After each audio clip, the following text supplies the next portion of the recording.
Buen día, estimados docentes, compañeros alumnos.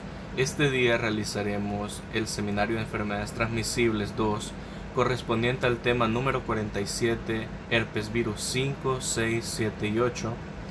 En los integrantes está nuestra compañera Edith Susana Ramírez Ávila y mi persona Brian Armando Revelo Cerrato. Empezamos con lo que es el herpes virus 5, también llamado citomegalovirus. Como primer apartado tenemos la descripción del agente, que sería el citomegalovirus. El citomegalovirus pertenece a la subfamilia Beta Herpesviridae dentro de la familia Herpesviridae y se clasifica como un herpesvirus humano tipo 5.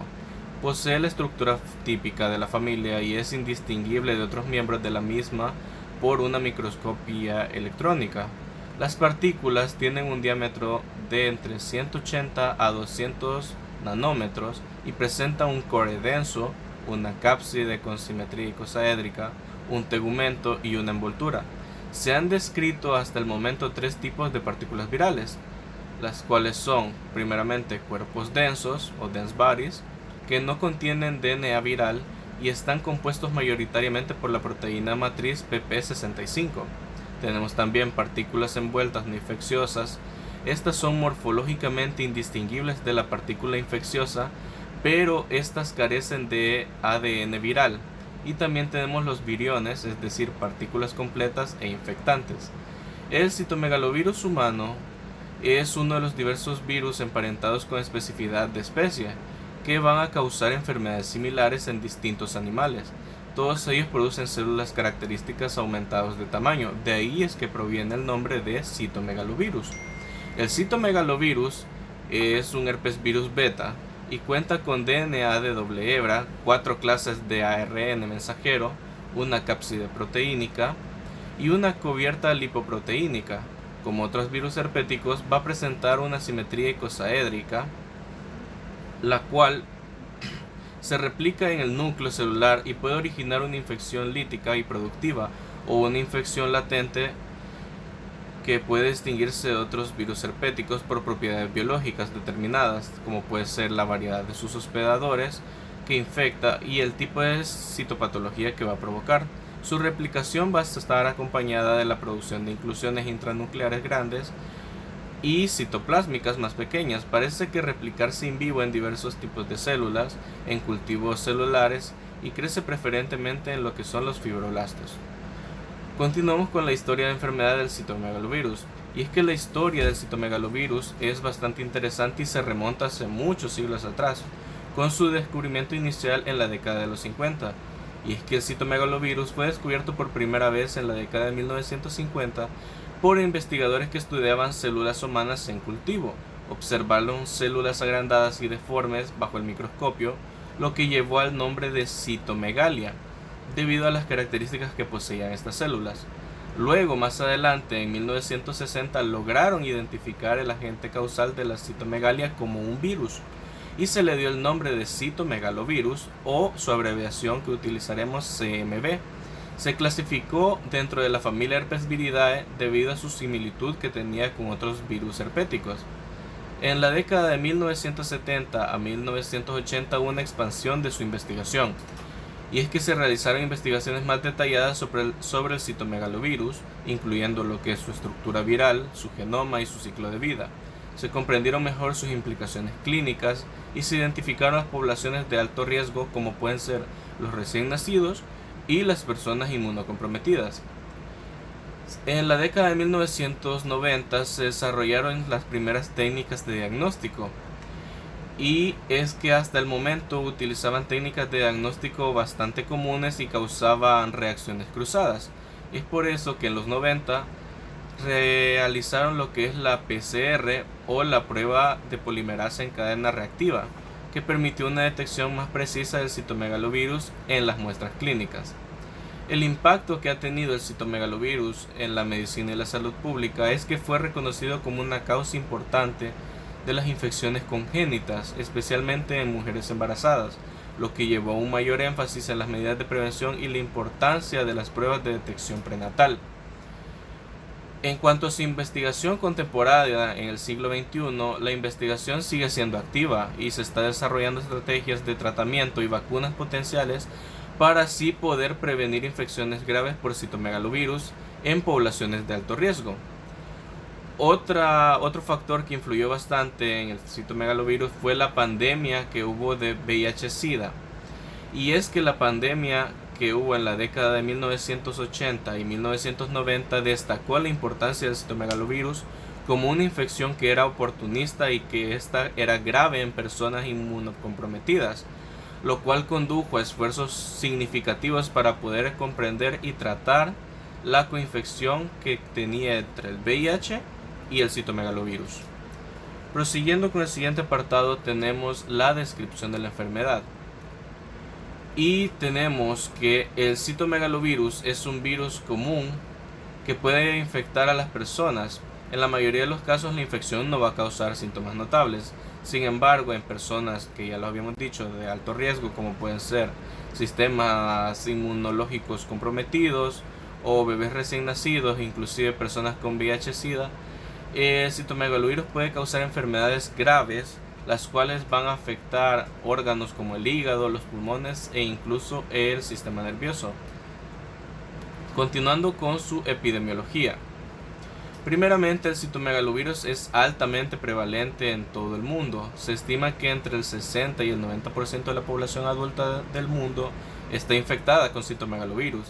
La infección suele ocurrir principalmente durante la niñez y la infancia, y en la mayoría de los casos llega a ser asintomática. En cuanto a la transmisión del citomegalovirus, va a ser producida principalmente a través del contacto directo con secreciones corporales infectadas, como pueden ser la saliva, la orina, la sangre y la leche materna. También puede transmitirse de madre a hijo durante el parto a través de la leche materna. Las personas con sistemas inmunológicos debilitados, como los recién nacidos prematuros, los pacientes VIH positivos y aquellos que se someten a trasplantes de órganos, tienen un mayor riesgo de desarrollar enfermedades graves o complicaciones debido al citomegalovirus. Debido a su alta prevalencia y su amplia capacidad de transmisión, el citomegalovirus representa un desafío significativo en términos de la salud pública. Y esto es especialmente en las poblaciones de alto riesgo, y por lo tanto la investigación y la prevención de la infección por citomegalovirus es algo que debemos tener bastante en cuenta. En cuanto a la distribución del citomegalovirus es global y afecta a poblaciones de todo el mundo. El citomegalovirus tiene una prevalencia mundial, y es que es uno de los virus humanos más comunes y se encuentra en todas las regiones del mundo. Su prevalencia puede variar según la población y la geografía, pero en datos estimados está entre el 60 y el 90% de los adultos de todo el mundo están infectados con citomegalovirus, como hablábamos anteriormente, aunque la infección suele ser asintomática. La infección temprana en la vida. Y es que la mayoría de las personas van a adquirir la infección por citomegalovirus en la infancia o la niñez. Y es porque se transmite a través del contacto con secreciones corporales infectadas, como era la saliva, la orina, que son comunes en entornos que poseen niños, como pueden ser escuelas, guarderías, incluso entre hermanos, puede ser dentro de la misma casa. Tiene también una variedad de exposiciones, y es que la distribución del citomegalovirus va a estar influenciada por la exposición al virus en los diferentes grupos de población. Las personas que trabajan en entornos de atención médica como hospitales, clínicas, pueden estar en mayor riesgo debido al contacto que tienen con los pacientes infectados. Además, las madres pueden transmitir el virus a sus hijos durante el parto o a través de la leche materna. Si bien el citomegalovirus va a infectar a personas de todas las edades, las poblaciones con sistemas inmunológicos debilitados, como los recién nacidos prematuros, los pacientes VIH positivos y aquellos que han recibido trasplantes de órganos, van a poseer un mayor riesgo de desarrollar enfermedades graves asociadas con el citomegalovirus. Debido a la alta prevalencia que este tiene y la posibilidad de causar enfermedades graves en ciertas poblaciones, el citomegalovirus va a representar un desafío significativo en la salud pública, por lo cual la prevención y la detección temprana son importantes en el manejo de la infección por citomegalovirus, especialmente en los grupos de alto riesgo. Hablando del reservorio, el reservorio único que tiene el citomegalovirus es el ser humano, ya que no han habido descubrimientos de que haya reservorio en animales o en otros organismos. El único reservorio es el ser humano. En cuanto a su periodo de incubación, el citomegalovirus humano o herpes virus humano tipo 5 puede tener un periodo de incubación de 3 a 4 semanas tras una transfusión de sangre y de 1 a 4 meses tras un trasplante de órganos. Hablando del periodo de transmisibilidad, el citomegalovirus es un virus que puede transmitirse de persona a persona, pero esta transmisión no es tan frecuente como lo es en otros virus, como el de la gripe o el resfriado común, porque la transmisibilidad del citomegalovirus depende de varios factores, incluyendo la presencia de este virus en las secreciones corporales, qué tan susceptible es el receptor a la infección, y es que la duración de la excreción viral en las personas con citomegalovirus no tiene un periodo específico, sino que es un periodo variable y puede ocurrir de una manera intermitente, no es un periodo fijo, y puede tener un periodo bastante prolongado que puede ser por meses, inclusive por años. También tenemos la transmisión por contacto directo, que es lo que hablábamos, que se transmite principalmente a través de el contacto directo con secreciones corporales. Esto va a incluir besos, compartir utensilios como pueden ser cubiertos, transmisión sexual a través de lo que es semen o secreciones cervicales, y el contacto con la orina o sangre en entornos de atención médica. También tiene una transmisión vertical, y es cuando la madre se la transmite al hijo, bien durante el parto o a través de la leche materna. Tenemos la transmisión a través de trasplantes, y es que las personas que reciben órganos o tejidos de donantes que están infectados pueden estar en riesgo de contraer citomegalovirus a través de los órganos o tejidos que han sido trasplantados, especialmente si no se toman lo que son medidas de prevención. Es importante que destaquemos que el citomegalovirus es más común en poblaciones con sistemas inmunológicos debilitados, como lo son recién nacidos prematuros, personas VIH positivas, o los pacientes que han sido sometidos a trasplantes de órganos, y aquellos que reciben quimioterapia porque tienen su sistema inmune bastante comprometido. En la mayoría de personas con sistemas inmunes saludables, la infección por citomegalovirus no suele resultar en la transmisión del virus a otras personas, ya que el sistema inmunológico puede llegar a controlar la replicación del virus. Hablando de la susceptibilidad, va a depender de muchos factores, como puede ser el estado inmunológico, y es que está estrechamente relacionado con el estado que tenga el sistema inmune de la persona. Las personas con sistemas inmunológicos debilitados, como recién nacidos, ancianos, pacientes VIH positivos, receptores de trasplantes de órganos, personas con quimioterapias o que tengan tratamiento de inmunosupresores, van a ser más susceptibles a la infección por citomegalovirus, y estas tienen un mayor riesgo de desarrollar enfermedades graves.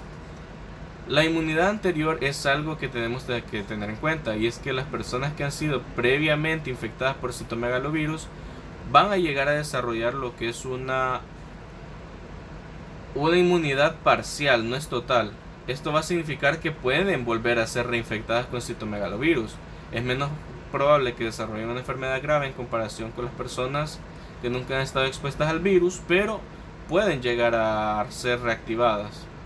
La edad es otro factor de susceptibilidad, y es que va a estar regido mayormente en la infancia y la niñez debido a la falta de exposición previa al virus, y en los adultos mayores por lo que es su baja en las defensas. Otro factor que las vuelve susceptibles es el embarazo, y es que las mujeres embarazadas que nunca han estado expuestas al citomegalovirus van a tener un riesgo aumentado de adquirir la infección durante el embarazo.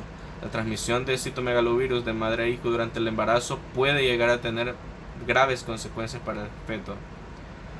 Otro factor son la higiene y los comportamientos de riesgo, ya que, como hablamos, la transmisión a través de fluidos corporales como saliva, orina y ciertos comportamientos como los besos íntimos pueden acarrear y hacer más susceptible a la infección por citomegalovirus.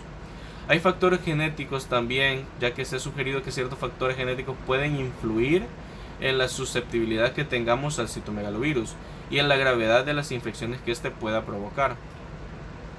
Pasando a la patogenia, y es que la replicación de este virus va a ocurrir en los fibroblastos, macrófagos, células epiteliales del riñón, hígado, glándulas salivales, pulmón, tracto digestivo incluyendo hígado y páncreas, así como también células endoteliales y trofoblastos. El citomegalovirus se mantiene en estado latente por persistencia del genoma viral, sin producción de virus infeccioso. Pero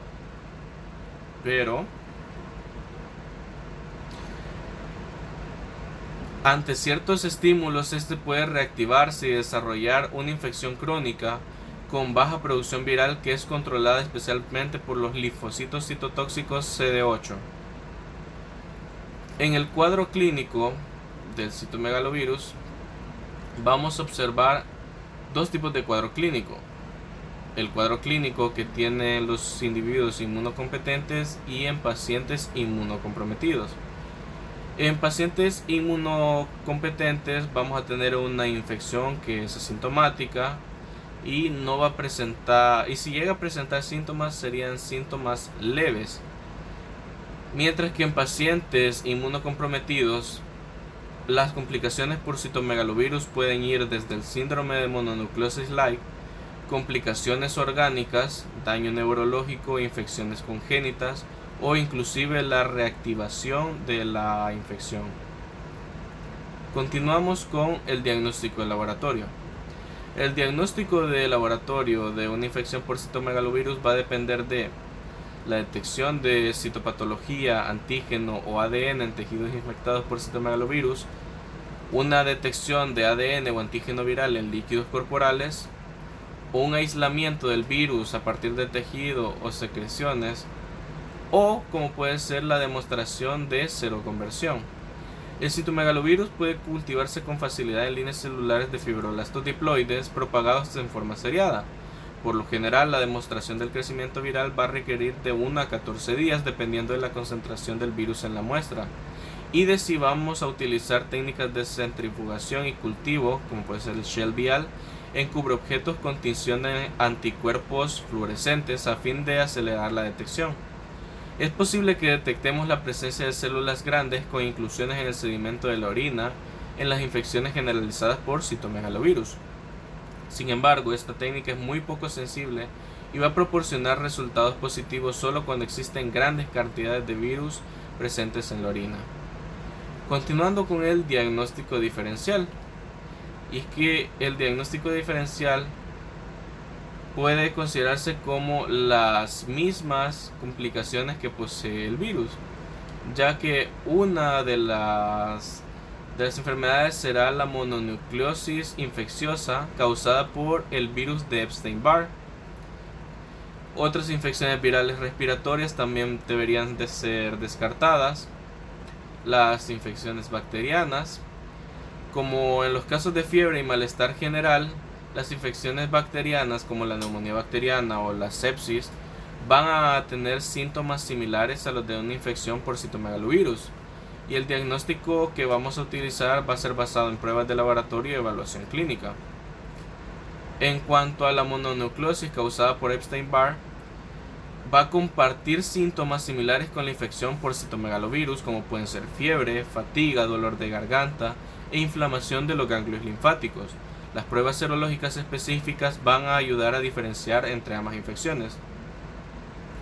En cuanto a las infecciones por VIH-Sida, las personas con VIH tienen un mayor riesgo de infección por citomegalovirus y otras infecciones que son oportunistas. La evaluación clínica y las pruebas específicas para VIH y citomegalovirus van a ser los que nos van a ayudar en estos casos.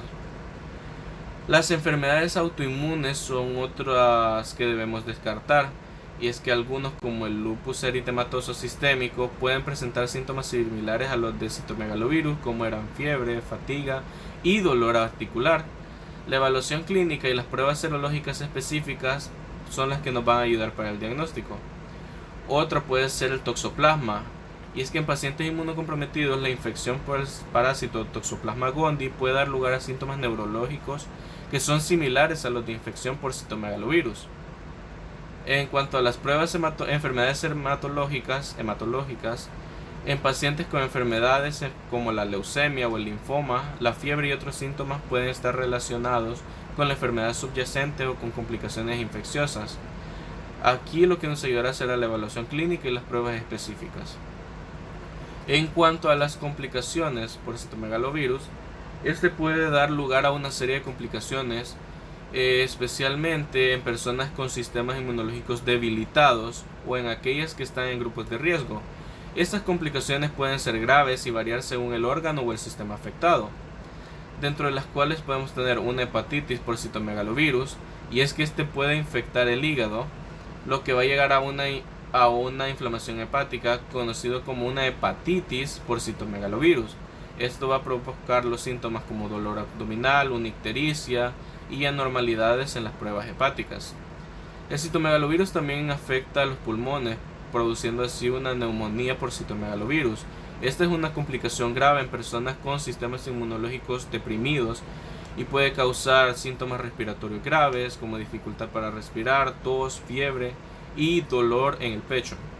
Tenemos la retinitis también por citomegalovirus, y es que afecta la retina del ojo y puede causar pérdida de la visión si no se trata a tiempo. Los síntomas van a incluir visión borrosa, puntos negros en el campo visual y pérdida gradual de la visión periférica.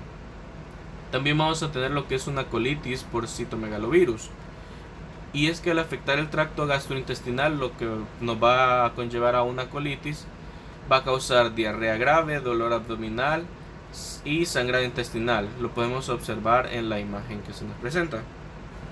Tenemos también la encefalitis por citomegalovirus, y es que en casos muy específicos y raros el citomegalovirus lleva a afectar el sistema nervioso central, lo que nos va a llevar a una encefalitis, que es una inflamación del cerebro, y va a provocar síntomas neurológicos graves como confusión, convulsiones y cambios bruscos en el comportamiento. En cuanto a la infección congénita por citomegalovirus, cuando una mujer embarazada se infecta con citomegalovirus, el virus puede transmitirse al feto y dar lugar a complicaciones graves como daño cerebral, pérdida de audición, retraso en el desarrollo y discapacidades a largo plazo. Otra complicación es la reactivación del citomegalovirus en personas con sistemas inmunológicos debilitados, como pueden ser pacientes VIH-Sida o receptores de trasplante. Y es que el citomegalovirus puede reactivarse después de una infección previa, habiendo generado lo que era una inmunidad parcial. Pero estos individuos, al estar inmunodebilitados, van a dar lugar su sistema inmune a que haya una reactivación del citomegalovirus. Esto va a causar una complicación en diversos órganos. Otra puede ser la infección de órganos y trasplantes, y es que en los receptores de trasplante el citomegalovirus va a afectar el injerto y provocar complicaciones potencialmente graves. El tratamiento por citomegalovirus: en la fase de inducción vamos a dar geniciclovir 10 mg por kilogramo de peso al día, fraccionándolo en cada 12 horas vía intravenosa. Si lo que vamos a utilizar es una dosis pediátrica, serían 5 mg por kilogramo de peso cada dosis. Esto se dividirá en periodos de 12 horas. Y en el periodo de mantención, siempre ganciclovir en adultos 5 mg por kilo de peso al día, teniendo en cuenta en un ajuste renal, vía intravenosa. Y en una dosis pediátrica, ganciclovir siempre 5 mg por kilogramo de peso cada dosis, cada 24 horas va a ser el espaciado, por vía intravenosa. El pronóstico para personas por citomegalovirus puede variar considerablemente según varios factores, incluyendo la salud general del paciente y el estado del sistema inmunológico, incluso si hay presentación de complicaciones. En pacientes inmunocompetentes, la infección por citomegalovirus va a ser asintomática o va a presentar síntomas leves, como pueden ser los de una gripe. El pronóstico en estos casos es generalmente bueno y la mayoría de las personas se recuperan completamente sin complicaciones graves. En pacientes inmunocomprometidos, o lo que pueden ser receptores de trasplantes de órganos, o los que reciben tratamientos inmunosupresores, el citomegalovirus va a llegar a ser más problemático, y el pronóstico en estos casos depende en gran medida de la gravedad de la infección y la rapidez con la que se diagnostique y se trate. La infección congénita, el pronóstico puede variar desde una recuperación completa hasta discapacidades permanentes. Todo esto va a depender de la gravedad de la infección, los órganos que fueron afectados en el feto, y los bebés nacidos con infección congénita por citomegalovirus a menudo van a requerir un seguimiento médico cercano y pueda que necesiten intervenciones terapéuticas y educativas a lo largo de toda su vida. Si ocurre una reactivación en pacientes con sistemas inmunes debilitados, el citomegalovirus puede reactivarse repetidamente y el pronóstico en estos casos va a depender de la capacidad para controlar las recurrencias mediante el tratamiento antiviral y la gestión de la inmunosupresión subyacente. Haciendo énfasis en el prevención y control, la prevención por la infección de citomegalovirus es bastante difícil dada la forma de transmisión. En el caso de las embarazadas que han tenido su prueba cero negativa, se recomiendan medidas de higiene para evitar la exposición, aunque esto pueda llegar a ser muy dificultoso en el ámbito familiar o escolar donde puedan existir niños. En caso de que necesiten transfusiones o trasplantes, se recomienda utilizar pacientes que hayan dado prueba seronegativa de igual manera. Otra cosa que debemos que tener en cuenta es el lavado de manos frecuente y correcto, no compartir los cubiertos ni vasos con niños pequeños, tampoco besar a los niños en los labios o mejillas, y tener una higiene adecuada del entorno de los niños, como pueden ser los juguetes y otros objetos que puedan entrar en contacto con la saliva de los niños. Pasando al herpesvirus humano tipo 6, que sería la roceola, podemos observar una preliminar de lo que sería la roceola en niños. Empezando con la descripción del agente. Las variantes del herpesvirus 6 comparten la morfología común a todos los herpesvirus, que es una nucleocápside con simetría icosaédrica y un diámetro de 90 a 110 nanómetros que contiene el DNA viral, una envoltura con glicoproteínas y el tegumento consistente en una mezcla de proteínas que ocupan el espacio entre la nucleocápside y la envoltura.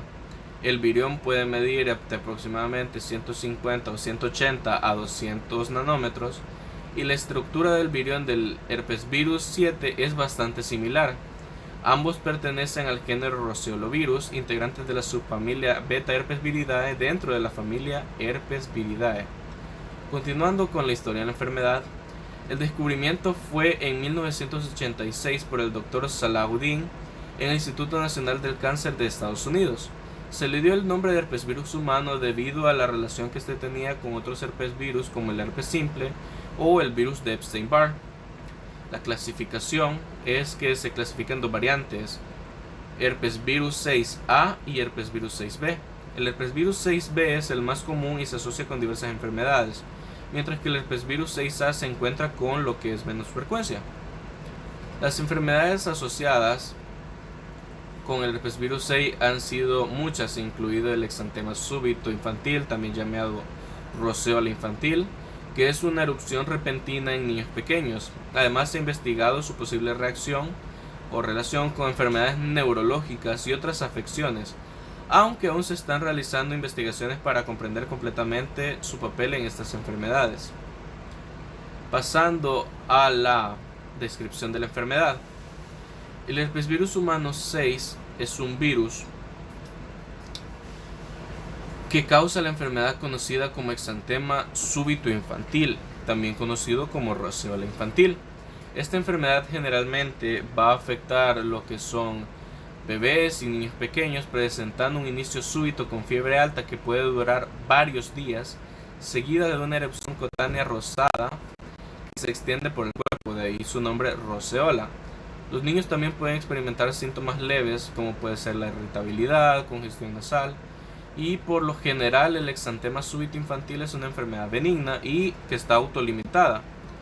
Esta va a estar resuelta por sí sola sin complicaciones graves si el sistema inmune del bebé o del niño está en buen estado. Pasando con la epidemiología, los reportes de seroprevalencia para el herpesvirus C, de acuerdo al número de variables estudiadas, va a depender bastante de la diferencia de sensibilidad e interpretación de los ensayos serológicos, De las reacciones cruzadas de ciertos anticuerpos con antígenos herpes virus 6 y herpes virus 7, las variaciones geográficas, y es que la seroprevalencia de ambas variantes del herpes virus 6 en la población adulta se estima que es mayor del 95% en los países desarrollados. Este se encuentra ampliamente distribuido en el mundo con diferencias geográficas de prevalencia que oscilan entre el 70 y 100%. Los estudios brindan escasa información sobre el tipo de infección que producen las variantes. Sin embargo, se cree que la mayoría de las infecciones sintomáticas en individuos inmunocompetentes van a ser debido al herpes virus 6B, que están asociadas al exantema súbito, mientras que el herpes virus 6A produce mayor número de infecciones en individuos inmunocomprometidos. En cuanto a la distribución, el apartado de distribución antes de la inmunización generalizada, la rubéola, que es una de las enfermedades con las que está confundida la herpes virus 6, tenía una distribución endémica mundial con epidemias cada 5 a 9 años, y las grandes epidemias de esta misma ocasionaron una considerable morbilidad. Por ejemplo, se calcula que la epidemia del 64 y 65 en Estados Unidos produjo unos 12.5 millones de casos de rubéola, más de 20 casos de síndrome de rubéola congénita y 11.000 muertes fetales. La tasa de incidencia del síndrome de la rubéola congénita durante los periodos de endemicidad era del 0.1 a 0.2 por cada 1.000 nacidos vivos, y durante las epidemias de 1 a 4 por cada 1.000 nacidos vivos. Continuando con el reservorio, al igual que los otros herpesvirus, el único reservorio es el del ser humano. El periodo de incubación puede ir desde los 14 a los 17 días, con límites de 14 a 21 días inclusive. En cuanto a su periodo de transmisibilidad, por contacto con las secreciones nasofaringeas de las personas infectadas, puede ser que la infección se produzca por diseminación de gotitas o por contacto directo con los pacientes. Los lactantes con el síndrome de herpes virus 6 arrojan grandes cantidades de virus en las secreciones faríngeas y en la orina, y son fuente de infección para lo que son sus contactos. La susceptibilidad que posee. La inmunidad va a ser permanente después de la infección natural, y se piensa que dura mucho tiempo, tal vez toda la vida después de la inmunización. Por ello puede depender del contacto con casos endémicos. Los recién nacidos de mujeres inmunes suelen estar protegidos de 6 a 9 meses, según la cantidad de anticuerpos maternos que estos hayan recibido a través de la placenta. Continuando con la patogenia, tenemos la entrada y adherencia. El herpes virus 6 va a entrar al huésped a través de la unión a receptores celulares específicos en la superficie de las células. El virus puede adherirse a células de diversos tipos, incluidas las células del sistema inmune, células endoteliales y neuronas. Luego de esto, una vez que el herpes virus 6 se adhiere a la célula del huésped, fusiona su envoltura viral con la membrana celular, permitiendo que el genoma viral ingrese al citoplasma a través de la célula huésped. El genoma viral del herpes virus 6 se replica en el núcleo de la célula huésped, y el virus utiliza la maquinaria celular para sintetizar sus propias proteínas y así replicar lo que es su ADN. Después de la replicación, el herpes virus 6 ensambla nuevas partículas virales en el núcleo y el citoplasma de la célula huésped. Estas partículas virales van a madurar y van a ser liberadas de la célula huésped. Las nuevas partículas que van a ser liberadas van a infectar células vecinas o ingresar a lo que es la circulación sanguínea, lo que va a permitir la diseminación del virus a través del cuerpo. Esto puede resultar en la infección de diversos tipos de células y tejidos. Va a llevar esto a la manifestación de síntomas y enfermedades asociadas al herpes virus tipo 6. El sistema inmunológico del huésped va a intentar combatir la infección por herpes virus 6 mediante la activación de respuestas inmunes específicas. Sin embargo, el virus puede evadir parcialmente estas respuestas y persistir en el cuerpo durante largos periodos. Cuanto al cuadro clínico, tenemos el exantema súbito infantil o roceola infantil. Podemos observar un caso ahí del niño. Y la edad principalmente va a estar afectando a bebés y niños pequeños menores de 2 años. Los síntomas iniciales van a comenzar con una fiebre alta repentina, generalmente superior a 39 grados centígrados, que va a durar varios días y puede ir acompañada de irritabilidad y en algunos casos congestión nasal. Es importante hacer énfasis en que una de las complicaciones va a ser la fiebre, ya que al ser niños menores de 2 años, la fiebre que sube de 39 grados llegando a los 40 puede causar convulsiones y al no ser tratadas pueden causar daños permanentes en el niño. Tras la fiebre se va a desarrollar lo que es una erupción cutánea, característica que suele ser rosada o roja. Esta erupción generalmente va a comenzar en el tronco y se va a expandir hacia lo que es otras partes del cuerpo, pero rara vez, casi nunca, afecta la cara. La fiebre suele desaparecer antes o justo cuando aparece la erupción cutánea, y es que la mayoría de niños se van a recuperar completamente sin complicaciones en pocos días. Otras manifestaciones que puede tener el herpesvirus tipo 6 son las manifestaciones respiratorias y puede estar relacionado con infecciones respiratorias en niños, aunque es menos común que el exantema súbito. Tienen también casos muy raros lo que son infecciones neurológicas, especialmente lo que son pacientes inmunocomprometidos, niños que vienen con las defensas bajas, recién nacidos prematuros. El herpesvirus 6 se ha asociado con lo que son trastornos neurológicos graves, como puede ser encefalitis o inclusive convulsiones. En el caso de una infección reactivada en pacientes inmunocomprometidos, el herpesvirus 6 puede llegar a reactivarse y causar infecciones graves en varios órganos, como puede ser el sistema nervioso central, el hígado y los pulmones. Cuanto a su diagnóstico de laboratorio, principalmente tenemos lo que es la PCR o la reacción en cadena de la polimerasa, y es que esta es una técnica altamente sensible que amplifica y detecta el material genético del herpesvirus 6 en muestras clínicas, como puede ser en sangre, líquido cefalorraquídeo o hisopos de mucosa oral. Este puede llegar a distinguir entre las dos variantes del herpesvirus tipo 6, que son herpesvirus 6A y herpesvirus 6B. También tenemos lo que es un cultivo viral, y esto va a implicar el crecimiento del virus en células humanas en el laboratorio. El herpesvirus 6 puede ser cultivado a partir de muestras clínicas, como puede ser la sangre o la saliva, y va a utilizarse principalmente en entornos de investigación y no es común en el diagnóstico clínico rutinario. Tenemos también lo que es la inmunohistoquímica, y esta va a ser utilizada para detectar antígenos del herpesvirus 6 en muestras de tejido mediante la aplicación de anticuerpos específicos que se unirán a las proteínas virales en cortes de tejido. Esta técnica va a ser útil en el diagnóstico de enfermedades asociadas con el herpesvirus 6 que afectan tejidos específicos, como puede ser el sarcoma de Kaposi, del cual hablaremos más adelante. También tenemos lo que es la serología, y los ensayos serológicos pueden afectar o detectar los distintos tipos de anticuerpos específicos contra el herpesvirus 6 en muestras de sangre. Sin embargo, la serología solo nos va a indicar la exposición previa al virus, pero no puede distinguir entre lo que es una infección activa y una infección pasada.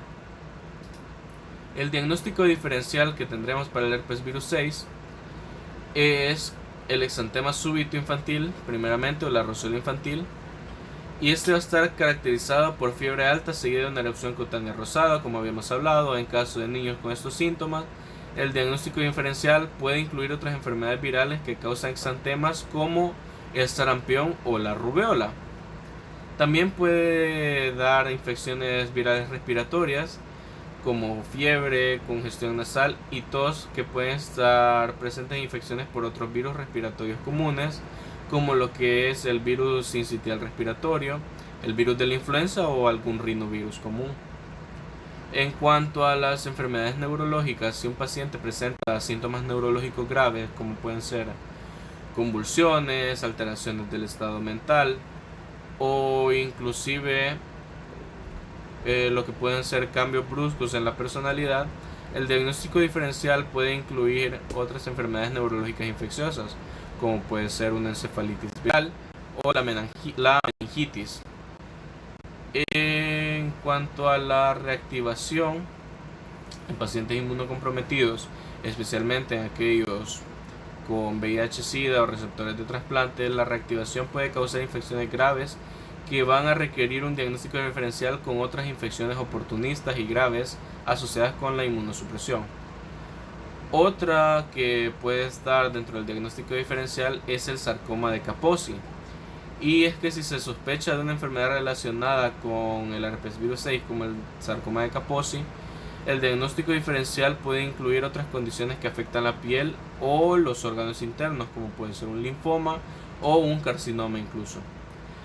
El exantema en adultos es bastante poco común, pero se da, y se debe considerar el diagnóstico diferencial con enfermedades como la mononucleosis infecciosa causada por Epstein-Barr o infecciones por citomegalovirus.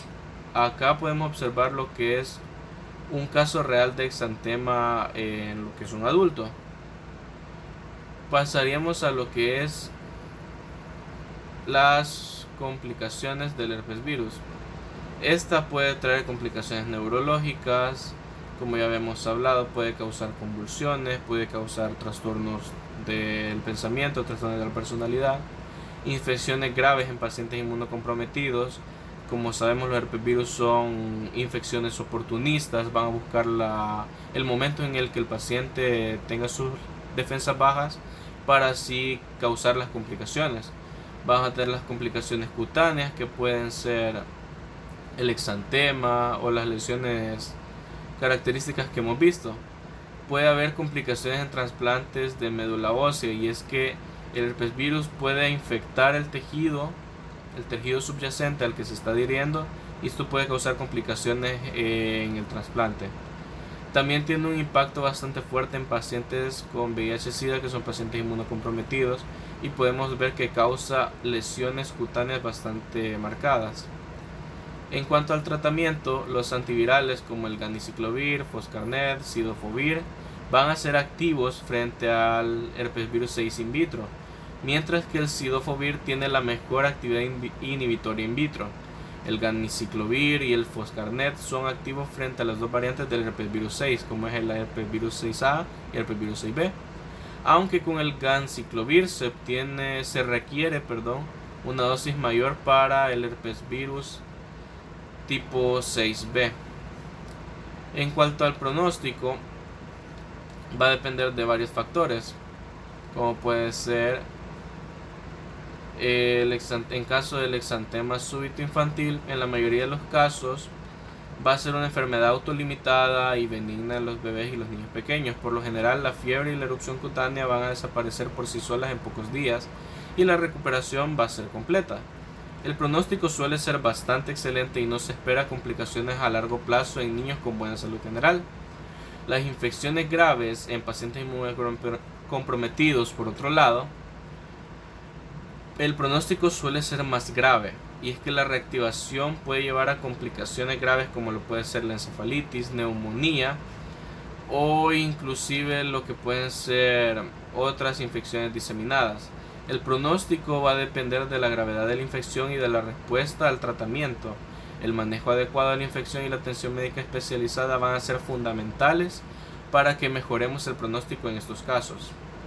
En cuanto a las enfermedades de herpes virus 6 que están relacionadas, como pueden ser el sarcoma de Kaposi, que está relacionado, el síndrome de reactivación del herpes virus 6 en receptores de trasplante, va a depender de la enfermedad o de la gravedad de la enfermedad subyacente y de la respuesta del tratamiento específico. El manejo integral de todas estas condiciones va a mejorar el pronóstico, pero en algunos casos, especialmente en pacientes inmunocomprometidos, el curso de la enfermedad va a llegar a ser más complejo. Enfatizando en la prevención y control, en cuanto a los métodos de control, vamos a tener como objetivo fundamental evitar los defectos en los hijos de las mujeres que la contraen durante el embarazo. Las medidas preventivas van a ser educar a la población general respecto a los modos de transmisión y destacar la necesidad de los controles prenatales. Los prestadores de atención en salud vamos a estar conscientes de los riesgos que entraña la rubéola durante el embarazo. La OMS recomienda que todos los países evalúen la situación que guarda en su territorio y, si es apropiado, hagan planes para introducir la inmunización contra ella. También lo que tenemos que hacer es orientar a las madres que en el caso del exantema súbito infantil, al tener los ataques de fiebre que suelen ir hasta los 40 grados, orientarles sobre los medios físicos, orientarles sobre el uso del acetaminofén, para evitar lo que pueden ser las convulsiones febriles. Y hasta acá sería mi participación. Que tengan un buen día. Doctora Ligia López Leiva, tenga muy buenos días, buenas tardes o buenas noches, dependiendo de la hora en que usted vaya a visualizar este video. Me presento, mi nombre es Ed Susana Ramírez Ávila, soy integrante del grupo 01. Este día pues nos tocó junto con mi compañero Brian Revelo exponer lo que es el tema número 47, el cual es el herpes virus número 5, número 6, número 7 y número 8. Dándole continuidad a lo que es nuestro tema, nuestro compañero ya anteriormente estuvo hablando sobre el herpes 5, el citomegalovirus, y sobre el herpes 6, el cual también es llamado roceola infantil. En esta ocasión yo voy a exponerles sobre lo que es el herpes virus, número 7 y número 8, ya dándole finalidad a lo que sería nuestro tema de exposición. Empezamos con lo que es el herpes virus tipo 7, también llamado roceola, ya que tiene una similitud con lo que es el herpes virus anterior que expuso mi compañero, el número 6. Bueno, se preguntarán por qué tienen el mismo nombre, y prácticamente son similares prácticamente. O sea, el herpes 6 con el herpes 7 van a recibir el mismo nombre porque van a manifestar lo que serían la misma enfermedad prácticamente. Ya más adelante vamos a ir detallando poco a poco en qué pueden diferenciar lo que es estas enfermedades en cuanto a los síntomas prácticamente. Bueno, antes de entrar en sí en los ítems de cada enfermedad o los objetivos prácticamente que nosotros vamos a desarrollar sobre estos temas, me gustaría dar lo que es una breve introducción. Prácticamente el herpes virus número 7, o también llamado roceola, como lo mencioné anteriormente, es prácticamente un beta herpes virus linfotrópico. Pues va a infectar lo que es a los seres humanos prácticamente durante los periodos de vida en los 5 años y de 5 años hacia abajo prácticamente. Al igual pues que el herpes virus tipo 6, su infección pues puede resultar asintomática o puede ser sintomática. Es decir, puede manifestar síntomas o no puede manifestar síntomas la persona una vez infectada. Bueno, algunos síntomas pueden incluir fiebre, pueden incluir manifestaciones en cuanto a erupciones cutáneas, también vómito, diarrea, convulsiones, etcétera, lo cual pues los vamos a detallar más adelante.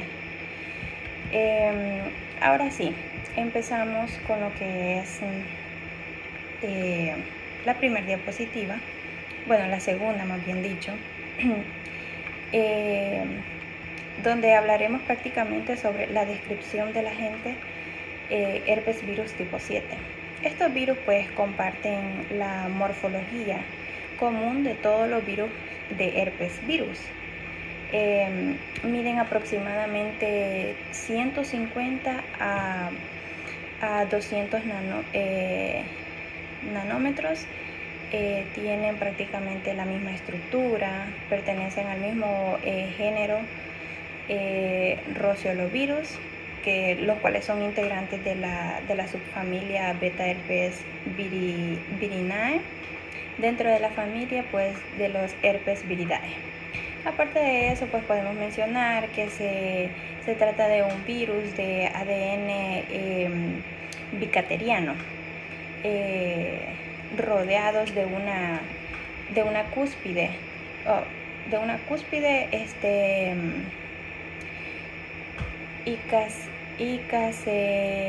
icaceédrica. Esto prácticamente por fuera, la cáspide aparece en la cáspide aparecen lo que son proteínas globulares, de origen viral. Estas pues son denominadas tegumentos. Y bueno, pues estas recubren lo que es la cáspide y hay una envoltura formada por numerosas glicoproteínas que prácticamente son el medio de anclaje del virus a las células susceptibles. Y por último, estas pues se caracterizan por permanecer de forma latente en el interior del organismo. Recordemos que estos virus permanecen ahí en nuestro organismo y bueno, ya si nuestro sistema está inmunodeprimido, esta enfermedad resurge prácticamente. Continuamos con la segunda diapositiva, donde hablaremos sobre la historia de la enfermedad del herpes virus tipo 7. Tenemos en primer lugar que el virus se descubrió en 1990, poco después del descubrimiento del herpes virus humano tipo 6. También se le clasificó como un herpes virus humano debido a su similitud con otros herpes virus. Como segundo punto, pues tenemos lo que es la relación con el herpes virus tipo 6. El herpes virus tipo 7 comparte prácticamente similitudes genéticas y estructurales con el herpes virus tipo 6. Es parte de la misma familia del herpes virus. Y como tercer punto, pues tenemos que las enfermedades asociadas a este virus son prácticamente iguales a las del herpes virus 6.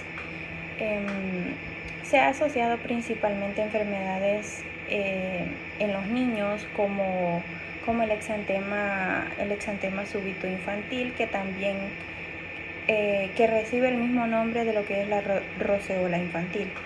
Pero también se ha investigado pues que su posible papel en otras afecciones pueden incluir lo que son enfermedades de Hashimoto, enfermedades también autoinmunes de la tiroides, aunque bueno, la relación aún no está completamente establecida según algunas investigaciones. Tenemos la tercera diapositiva, que prácticamente es donde hablaremos de la descripción de la enfermedad, en la cual nos dice que el exantema súbito infantil que causa el herpes virus 7 presenta síntomas similares al que causa el herpes virus 6. Esto pues incluye la fiebre alta, que puede exceder de los 40 grados centígrados, y ojo que aquí es muy importante porque si no sabemos el nivel de temperatura que tiene el paciente con este virus, es aquí donde pueden llegar las convulsiones y pues esto puede causar la muerte prácticamente o un daño neurológico, que más adelante pues vamos a hablar sobre eso. Normalmente esto puede durar entre 3 y 5 días. Cuando se normaliza la fiebre, aparece una erupción cutánea roja o rosada. Estas pues normalmente pueden aparecer en las extremidades, ya sean los brazos o las piernas, las extremidades inferiores. También pueden aparecer en el rostro, en el tronco y prácticamente en las partes del cuello. Aquí en la diapositiva pues podemos observar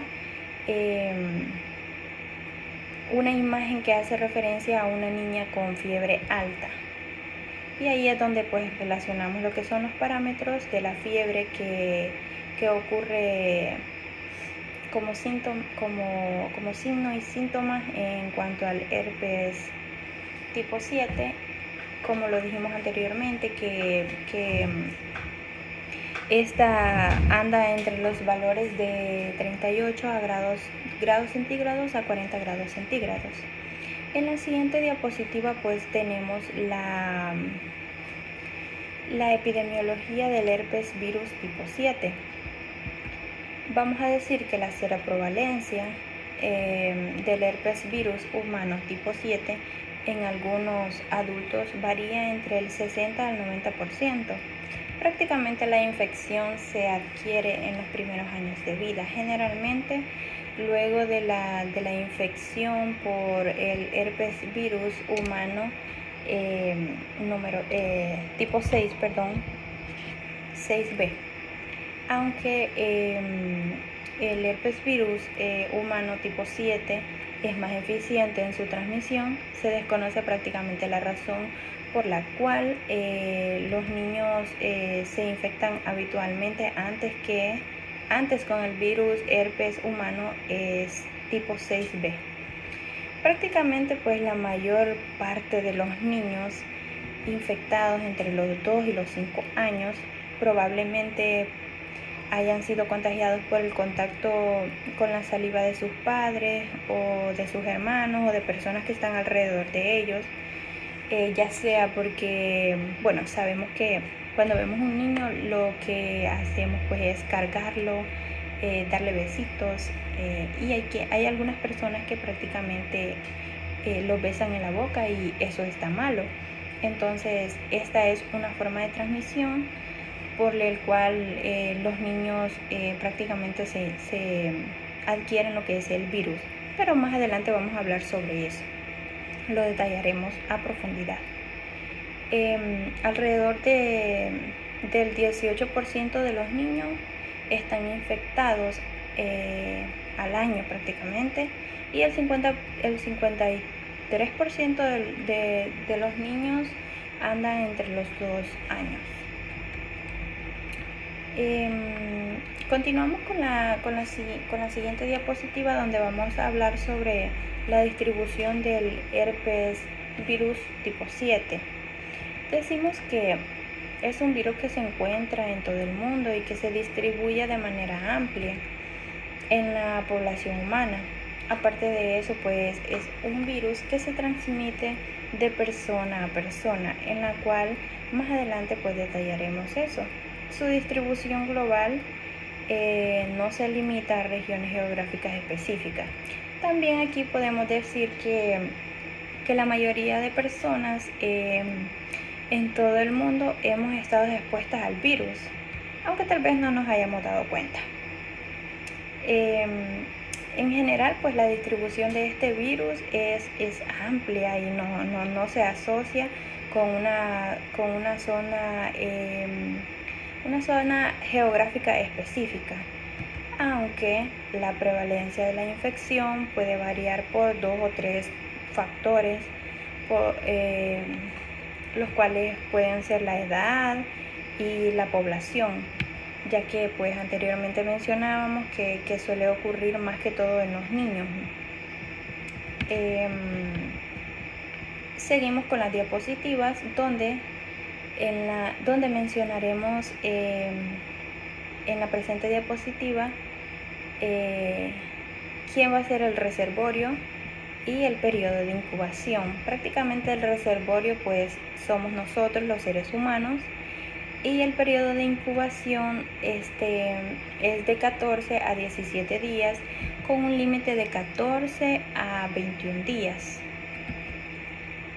Continuamos con el periodo de transmisibilidad, el cual se va a derivar en 2 factores.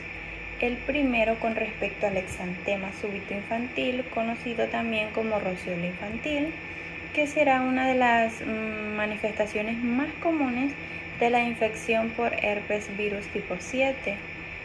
En niños pequeños pues la transmisibilidad suele ser mayor durante el periodo de fiebre alta, antes de que aparezca la erupción cutánea.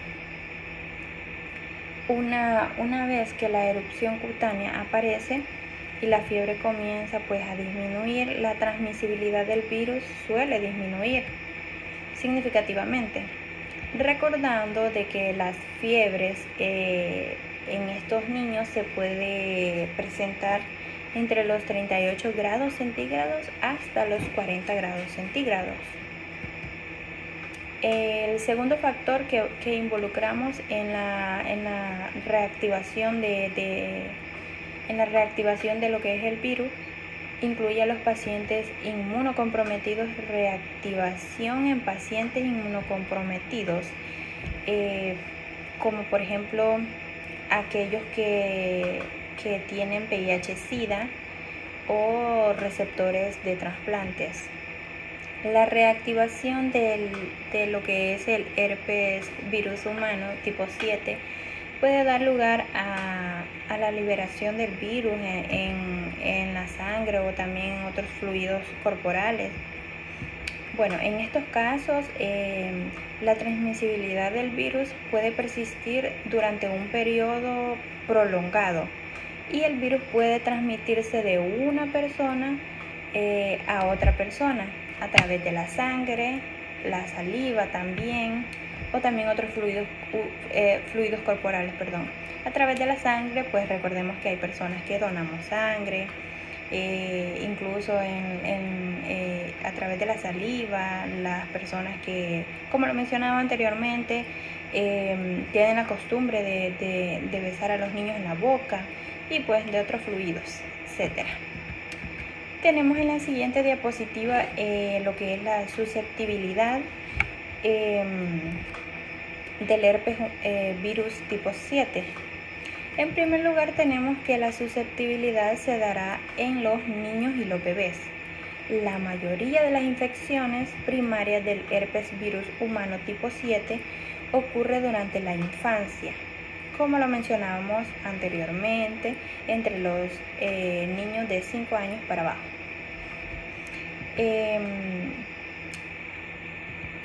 Podemos también decir que la infección primaria puede causar el exantema súbito infantil, conocido también como la roceola infantil, y una enfermedad caracterizada,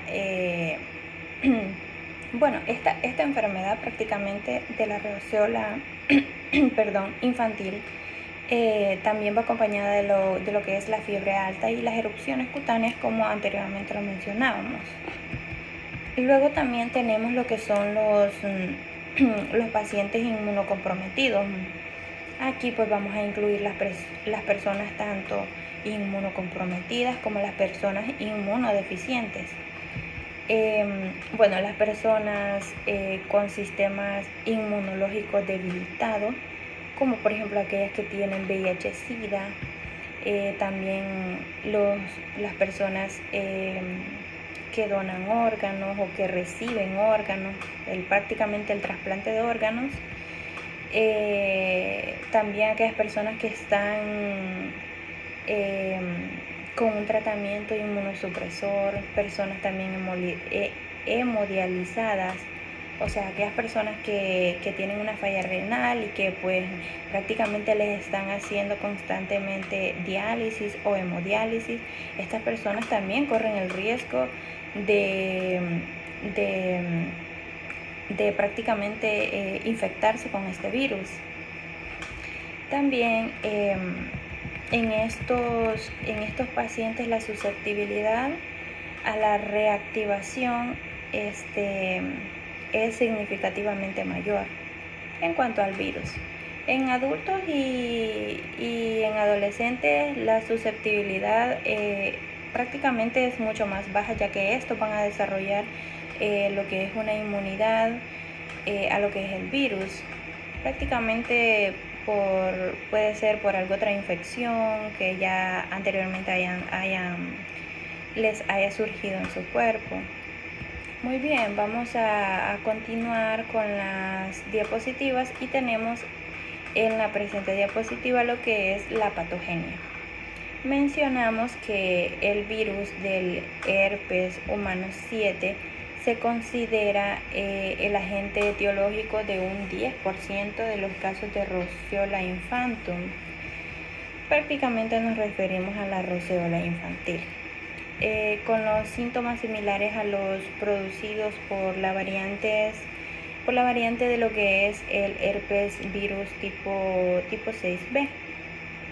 La incidencia de la infección del herpes virus tipo 7 en trasplantados de médula ósea oscila entre un 55% y entre el 0 al 46% en pacientes que han recibido trasplante de riñones.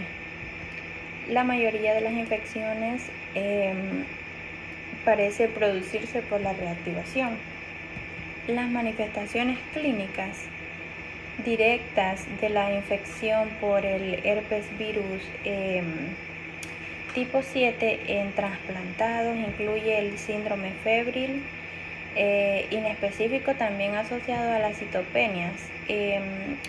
A veces se ha atribuido erróneamente a reactivación de lo que es el herpes citomegalovirus. Este sería el herpes 5. Quizás más importantes sean sus posibles efectos indirectos, como los cuales puede resultar de la activación de fenómenos inmunológicos o también de la transactivación de otros virus. Recordemos de que por ejemplo, los pacientes inmunodeprimidos, como son los pacientes con VIH-Sida, estos prácticamente en sí no mueren de lo que es el virus del VIH-Sida, sino porque su sistema inmune se deprime, entonces ellos pueden adquirir cualquier otra enfermedad o cualquier otro virus, y como pues su sistema está demasiado deprimido, pues estas personas no van a resistir los virus nuevos que puedan llegar a atacar sus cuerpos. Continuamos. En la siguiente diapositiva tenemos lo que es el cuadro clínico, donde prácticamente hablaremos de lo que es el exantema súbito infantil, conocido también como lo que es la roceola infantil.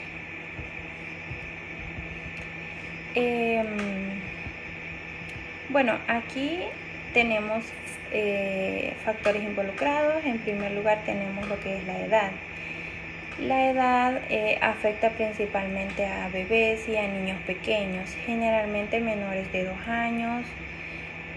Los síntomas iniciales de esta enfermedad pues va a comenzar con lo que es fiebre alta repentina, generalmente superior a los 39 grados centígrados y puede ser hasta los 40 grados centígrados. Esto va a durar varios días y puede ir acompañada de lo que es irritabilidad y en algunos casos lo que es la congestión nasal. Luego tenemos el otro factor que es el exantema. Tras la fiebre se desarrolla lo que es una erupción cutánea, características que suelen ser rosadas o rojas. Esta erupción generalmente, pues como lo mencionaba anteriormente, va a afectar lo que son las extremidades, el área del cuello, del rostro e incluso todo el cuerpo prácticamente. Luego tenemos otro factor que influye, que es la duración. Prácticamente la fiebre va a desaparecer antes o justo cuando van a aparecer lo que son las erupciones cutáneas. La mayoría de los niños se recupera completamente sin complicaciones en pocos días. Continuamos. Tenemos lo que es la diapositiva siguiente, donde pues hablaremos sobre el diagnóstico de laboratorio. El herpes virus humano tipo 7 se cultiva en linfocitos de sangre, de cordón, y ha sido adaptado a líneas celulares T como subT1. El efecto citopático es indistinguible del producido por el herpes virus tipo 6. En la actualidad, pues se dispone de ensayos moleculares que son más específicos y más sensibles. Estos ensayos van a incluir lo que son una PCR cualitativa. Esta puede ser directa o no directa. También puede incluir una PCR en tiempo real, cualitativa o cuantitativa, debido a que el herpes virus tipo 6 y el herpes virus tipo 7 son virus que presentan latencia. Se indica solicitar también lo que es un estudio de la carga viral por PCR. Esto va a ser en tiempo real y cuantitativamente en el plasma. Como intento para diferenciar lo que es el estadio de latencia de la infección activa. Continuamos. Tenemos en la siguiente diapositiva lo que es el diagnóstico diferencial. Un diagnóstico diferencial va a ser aquel procedimiento por el cual vamos a identificar lo que es una enfermedad. En este caso, pues la vamos a identificar mediante los signos y síntomas, donde prácticamente tenemos tres, los cuales son el sarampión, el exantema súbito de lo que es el herpes virus humanos tipo 7 y la rubeola. Todas estas son prácticamente causantes de lo que es el herpes virus tipo 7, o más bien dicho, son derivadas del herpes virus tipo 7. Continuando con las diapositivas, tenemos como siguiente objetivo el tratamiento. En sí, el tratamiento para las clases de herpes, van a ser el anciclovir, el valganciclovir y el Fosaner. Aquí tenemos un cuadro donde prácticamente incluimos lo que son las dosis para adultos y dosis pediátricas, que en este caso son las que más vamos a utilizar, porque comúnmente este tipo de virus se da prácticamente en niños. Tenemos que para adultos la dosis sería de 10 miligramos sobre kilogramo día, fraccionado cada 12 horas. Esto va a ser por vía intravenosa. En cuanto al anciclovir, también tenemos el valganciclovir para adultos con una dosis de 900 miligramos cada 12 horas, el Foscaner, que prácticamente la dosis es de 180 miligramos sobre kilogramo día por vía intravenosa en una hora, fraccionado en cada 8 horas. Esto es en una fase de inducción. Luego tenemos en cuanto a las dosis pediátricas, que el anciclovir lo vamos a administrar con 5 miligramos por kilogramo dosis cada 12 horas por vía intravenosa. Luego tenemos el valganciclovir con 520 miligramos sobre día y el Foscaner, que es prácticamente 180 miligramos por kilogramo día vía intravenosa en una hora, fraccionado prácticamente en 8 horas. En cuanto al valganciclovir, en niños menores a 5 años vamos a ajustar por superficie corporal y función renal lo que es la dosis.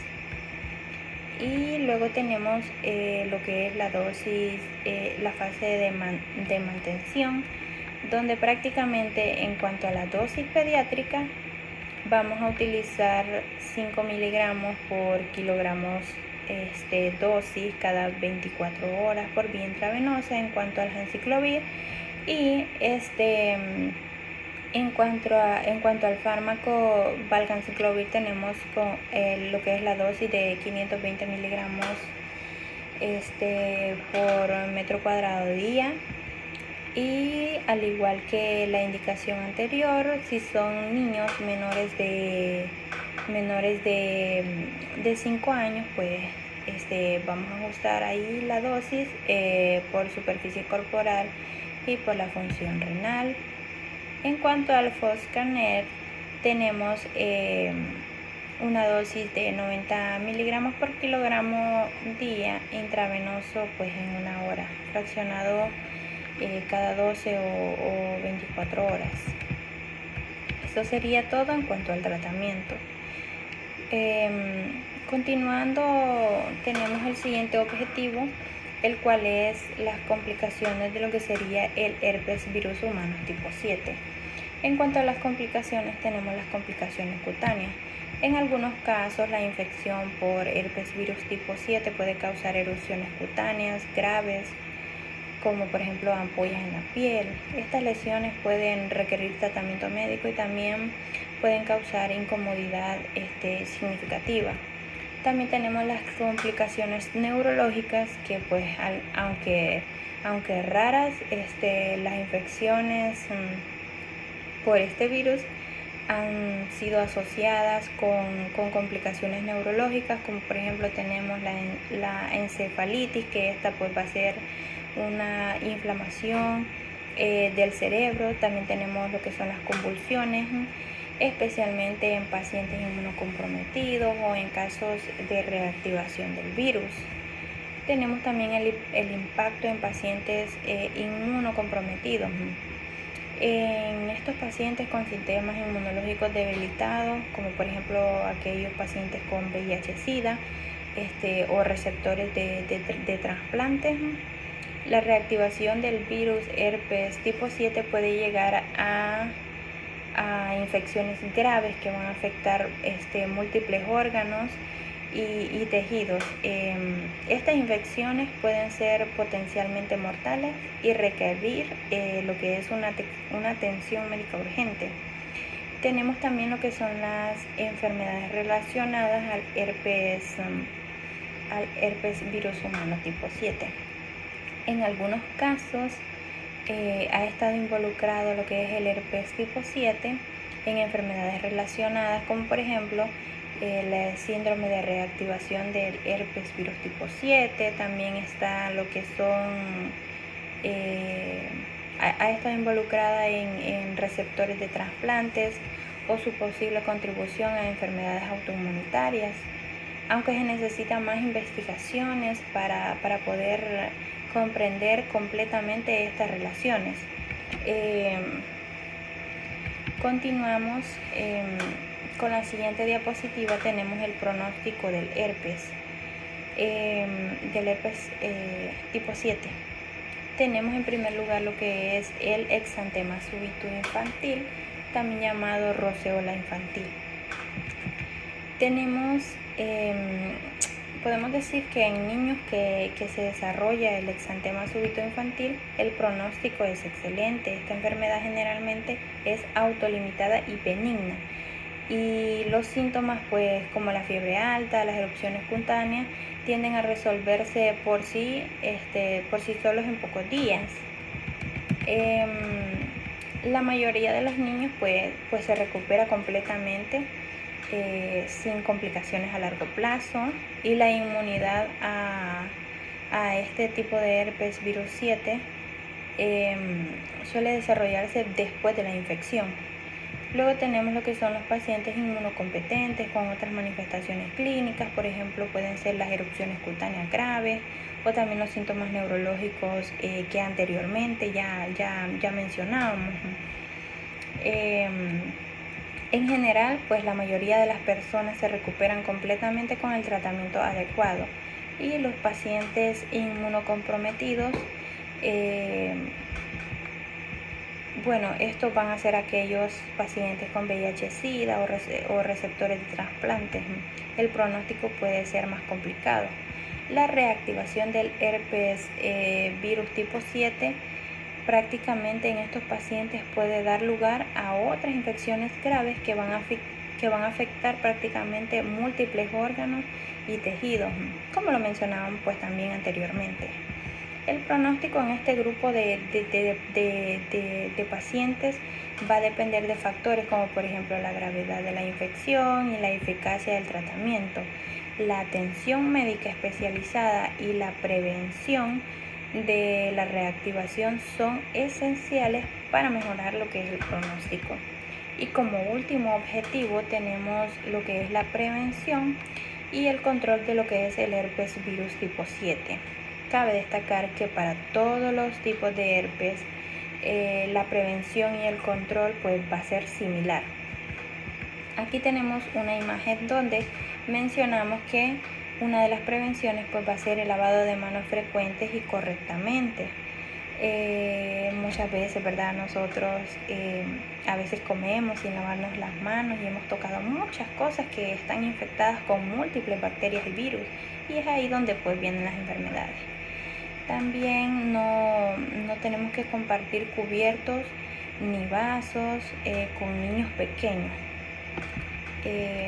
También no tenemos que besar a los niños en los labios o las mejillas. La higiene adecuada de los juguetes de los niños y otros objetos pueden entrar en contacto con la saliva de los niños. También hay algo muy importante que vamos a incluir, es la educación y la concientización a los padres y personas cuidadoras de los niños. Hay que hacerles reconocer de qué es prácticamente esta enfermedad del exantema súbito, porque por ejemplo, si tenemos el caso de un niño que prácticamente se ve involucrado con este síntoma y este niño está en su casa y está con una fiebre alta, pongámoslo por ejemplo con una fiebre de parámetro de 40 grados centígrados, y la mamá, por ejemplo, no sepa o no tenga un termómetro para medir la fiebre de su niño, ¿qué es lo que va a suceder? Que prácticamente este niño va a correr el riesgo de convulsionar o incluso de morir por la alta temperatura que prácticamente este niño está presentando. Entonces, hay que educar a los padres y hacerles saber de los efectos, de los síntomas que pueden llegar a ocurrir ante estos tipos de virus, y que prácticamente pues tenga las medidas necesarias, como por ejemplo un termómetro para cuando su niño se enferme en casa y pueda ella medir lo que es la temperatura de su niño. También enseñarle lo que es a utilizar el termómetro, porque hay muchas personas que no saben utilizar un termómetro. Creo que estas pequeñas cosas pueden hacer la diferencia para que el día de mañana, en un caso como pues se sepa, pues los padres sepan cómo actuar ante este tipo de virus, y pues lo más lógico es recurrir a una unidad de salud o un hospital, el cual quede más cercano. Bueno, eso sería todo en cuanto al herpes virus tipo 7. Ahora vamos a hablar de lo que es el sarcoma de Kaposi o herpes virus humano tipo 8. Este prácticamente recibe el nombre de sarcoma de Kaposi. Aquí tenemos una imagen donde prácticamente tenemos un ejemplo de lo que es la enfermedad del sarcoma de Kaposi. Podemos observar las lesiones cutáneas en la espalda de un paciente. Tenemos en la siguiente diapositiva el primer objetivo. El primer objetivo pues es la descripción del agente. El herpes virus humano tipo 8 pertenece a la subfamilia Gram herpes viridae, y es el primer integrante del género Rhinovirus, que afecta pues prácticamente al hombre, es decir, a los seres humanos. Aunque en este tipo de enfermedad, en este tipo de virus, prácticamente sí se va a dar más en los hombres que en las mujeres. Los miembros de este grupo se encuentran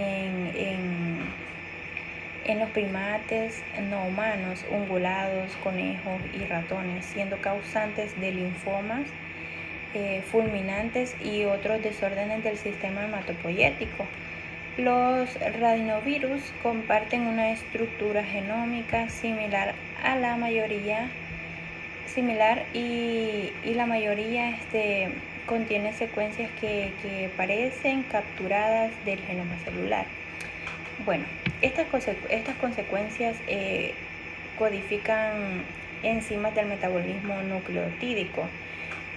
También van a ser antagonistas del sistema complemento de proteínas involucradas en la estimulación de la proliferación de las células persistentes infectadas, tales como las interleuquinas y los análogos de los receptores de interleucina. El genoma del virus, del herpes virus tipo 8, ha mostrado una extensa homología con el herpes virus Zaimiri como el gen K1, que va a codificar proteínas con capacidad transformante, y la secuencia R que va a codificar las proteínas transactivadoras. En la siguiente diapositiva tenemos lo que es la historia de la enfermedad. Vamos a decir, bueno, la historia va a incluir lo que es el descubrimiento.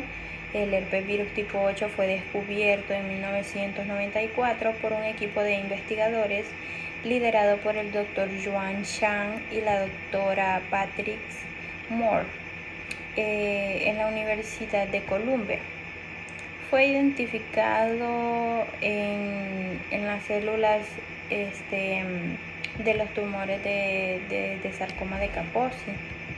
Tenemos la asociación con el sarcoma de Kaposi. La relación prácticamente entre el virus herpes tipo 8 y el sarcoma de Kaposi fue un hallazgo fundamental antes del descubrimiento del herpes virus tipo 8. El sarcoma de Kaposi se asociaba principalmente con el contexto del SIDA y se consideraba una enfermedad rara prácticamente. Bueno, el herpes virus humano tipo 8 se convirtió en el factor desencadenante del desarrollo del sarcoma de Kaposi en individuos con sistemas inmunológicos debilitados, como los pacientes con VIH-Sida. Tenemos también otro factor que son las investigaciones y los avances posteriores. Otras enfermedades asociadas, además del sarcoma de Kaposi, el herpes virus tipo 8 se ha relacionado con otras enfermedades, incluidos ciertos tipos de linfoma, como el linfoma primario de difusión pleural y el linfoma multicéntrico de células B.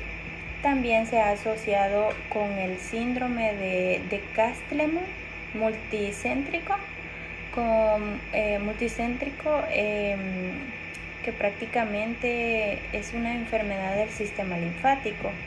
También el herpes virus tipo 8 ha sido un tema importante en las investigaciones médicas, ya que su descubrimiento ayudó a esclarecer la causa subyacente de lo que es el sarcoma de Kaposi y ha proporcionado una comprensión más profunda de lo que son las enfermedades virales en el contexto del cáncer. La investigación continúa sobre lo que es el herpes virus tipo 8. Se centra en su epidemiología, en su patogénesis, en los enfoques terapéuticos para las enfermedades que puede causar. Este tipo de virus herpes tipo 7 casi no tiene información. Es decir, es muy escasa la información que nosotros hemos encontrado y que van a encontrar porque, como lo mencioné anteriormente, pues está bajo investigación. Continuamos con lo que es el tercer objetivo, el cual es la descripción de la enfermedad. Bueno, el sarcoma de Kaposi, descrito originalmente en 1872, se consideraba un tumor raro de origen desconocido antes de su frecuente diagnóstico en los pacientes infectados por el VIH. Como cuarto lugar tenemos la epidemiología de la enfermedad, donde prácticamente la prevalencia del herpes virus humano tipo 8 varía según la geografía y la población.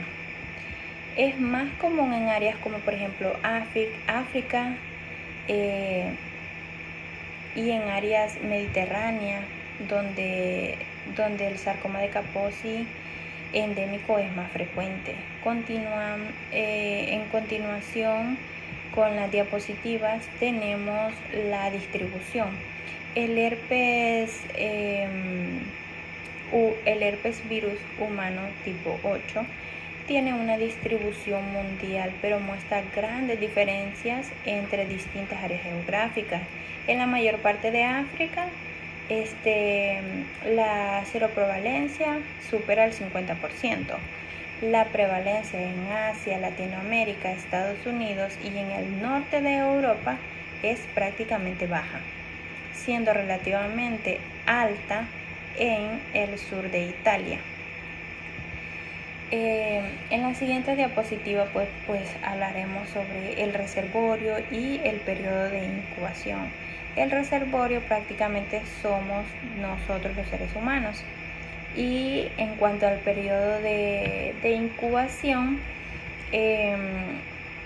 pues no se especifica, pero puede ir desde meses hasta semanas.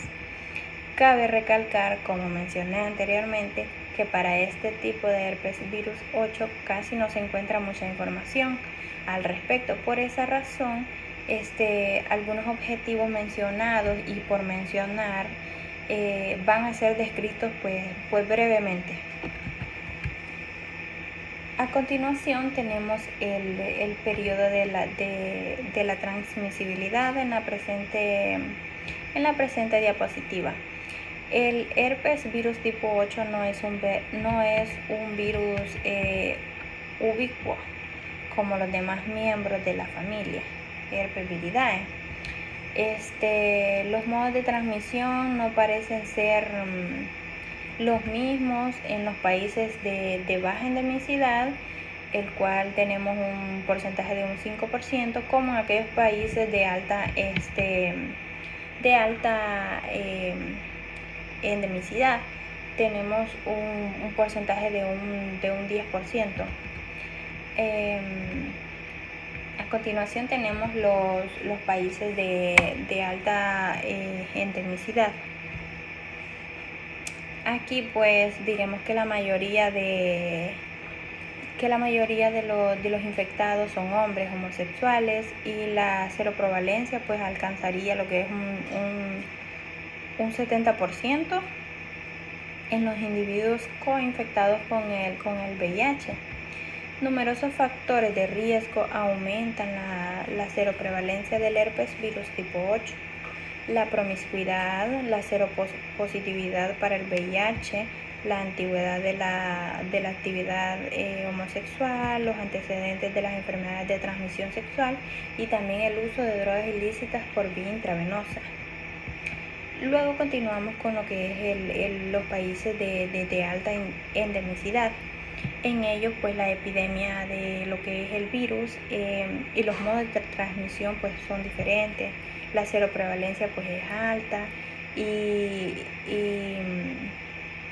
esto se da prácticamente en la infancia y al final de la pubertad, con tasas muy similares a las de los adultos. Pasamos a la siguiente diapositiva, donde hablaremos sobre la susceptibilidad y el riesgo de lo que es el sarcoma de Kaposi en individuos sanos y seropositivos para lo que es el herpes virus humanos tipo 8. Bueno, por el contrario, en pacientes inmunocomprometidos es mucho más alto. Tenemos los VIH positivos. Actualmente el sarcoma de Kaposi se presenta como una enfermedad asociada al SIDA, en el cual pues el 15% de los homosexuales y el 2% en cuanto a los heterosexuales. Luego tenemos los trasplantes, la terapia inmunosupresora, el post-trasplante predispone lo que es también el desarrollo del sarcoma de Kaposi. Entre el 0,2 y el 5% de los trasplantados renales pueden desarrollar un sarcoma de lo que es Kaposi. Continuamos con la siguiente diapositiva, donde hablaremos sobre lo que es la patogenia del herpes virus humano tipo 8. Bueno, estudios in vitro han demostrado que el herpes humano tipo 8 puede infectar lo que son los linfocitos B, células endoteliales y células epiteliales. Si bien los linfocitos B son el blanco principal, también pueden lo que es infectar lo que son los linfocitos T circulantes. En estado de inmunocompromiso, pues el herpes humano tipo 8 podría contribuir indirectamente a la transformación maligna de los linfocitos infectados, como todo miembro de la familia Herpesviridae presenta periodos de latencia en los cuales es difícil detectarlo. Se ha demostrado que la infección viral presenta fases viremias intermitentes, lo cual explicaría por qué no se detecta en los linfocitos periféricos de todos los pacientes con sarcoma de Kaposi. La infección primaria en la mayoría de los casos se presenta con fiebre alta, erupción, también erupción maculopapular, que se resuelve rápidamente sin adenopatías ni ulceraciones orales. También puede presentarse como síndrome febril de origen indeterminado.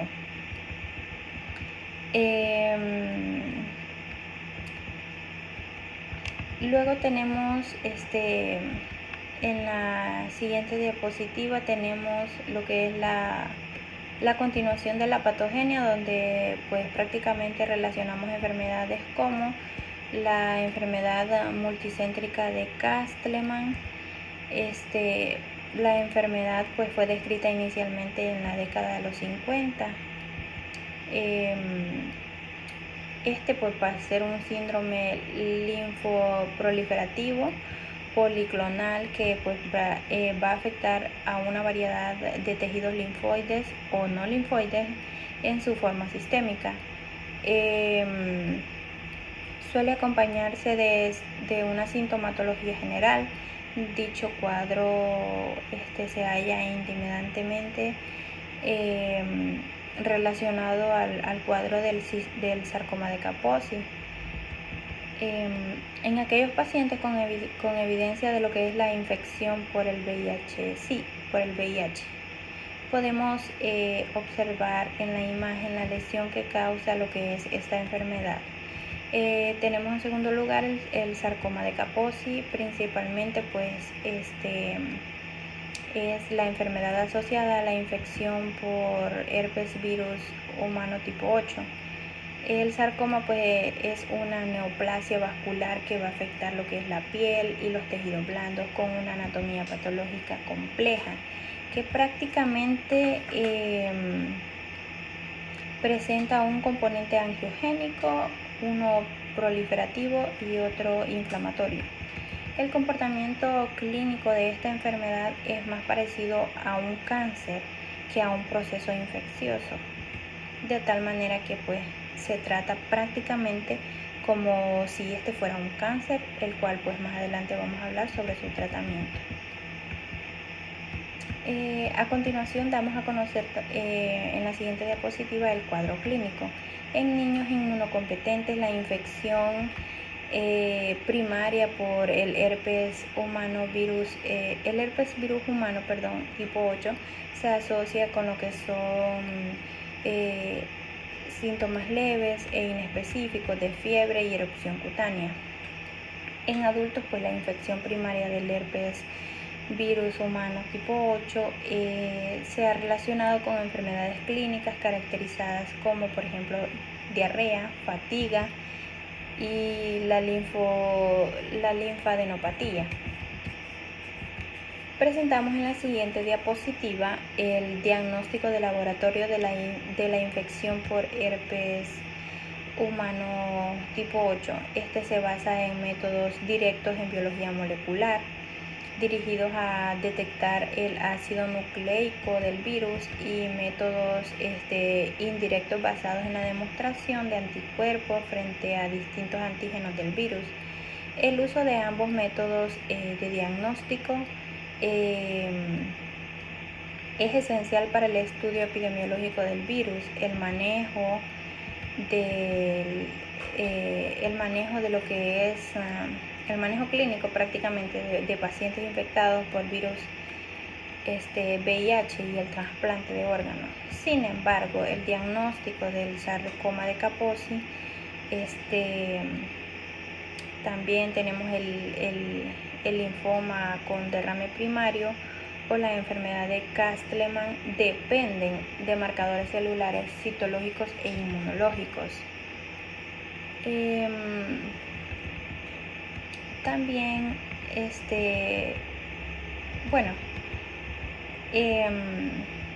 podemos decir que la confirmación de estos diagnósticos pues se logra mediante la tinción inmunohistoquímica de tumores con anticuerpos que reconocen al antígeno nuclear, asociado pues a la latencia codificada por lo que es el herpes virus tipo 8.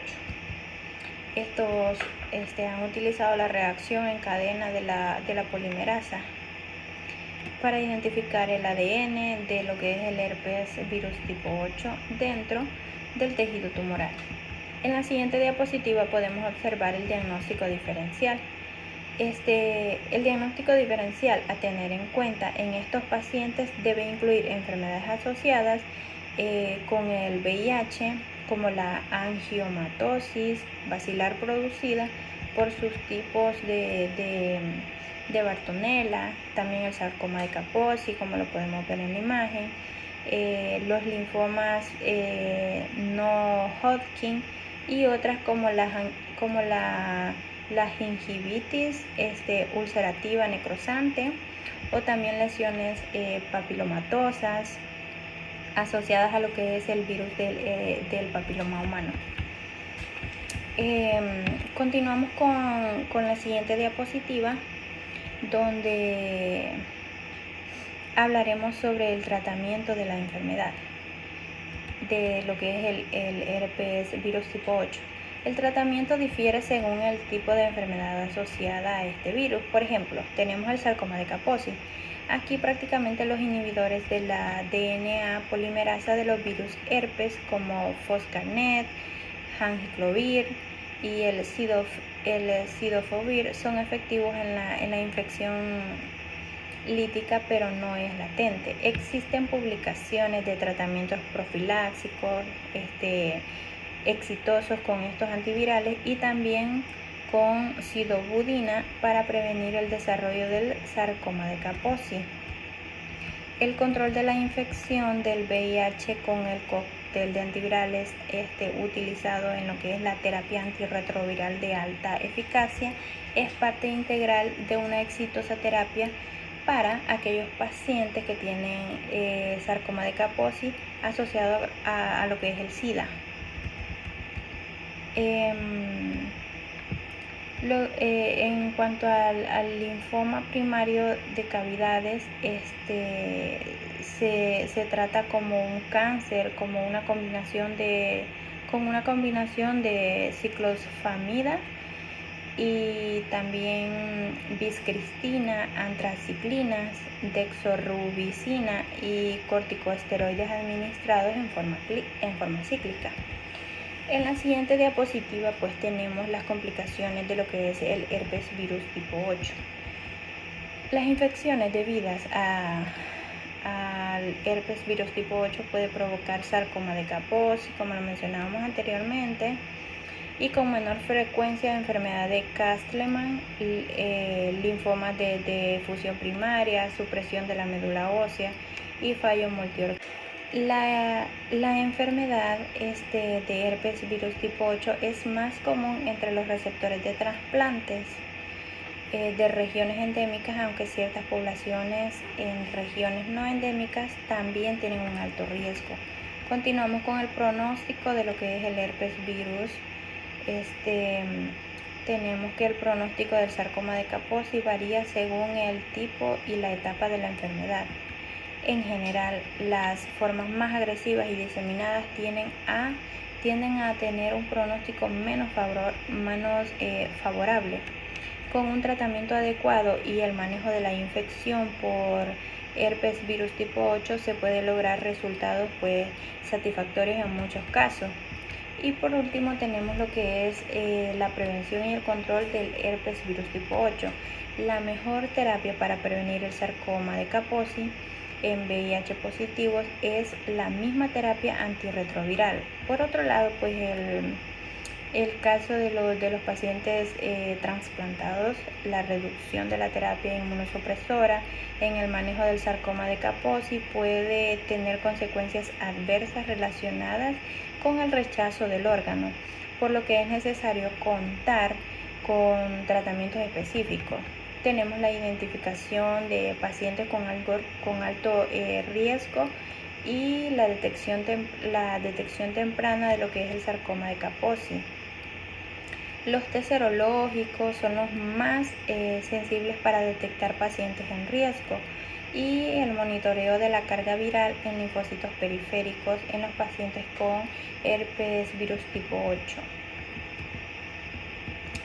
También tenemos la detección de herpes virus tipo 8 en dadores y receptores de órganos. La mayoría de los casos de sarcoma de Kaposi en trasplantados son productos de una reactivación de lo que es el virus del herpes virus tipo 8.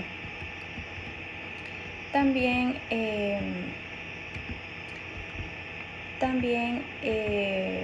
podemos adicionar aquí lo que son las prevenciones de todos los herpes virus anteriormente mencionados, ya que pues es importante no correr el riesgo y prácticamente tener y saber sobre la información dada sobre estos virus. Esta ha sido toda nuestra exposición, doctora, esperando sea de su agrado. Que tenga un buen día o buenas noches, dependiendo de la hora en que usted esté viendo este video. Esta ha sido nuestra exposición del tema 47 con mi compañero Brian Revelo. Muchas gracias por su atención prestada.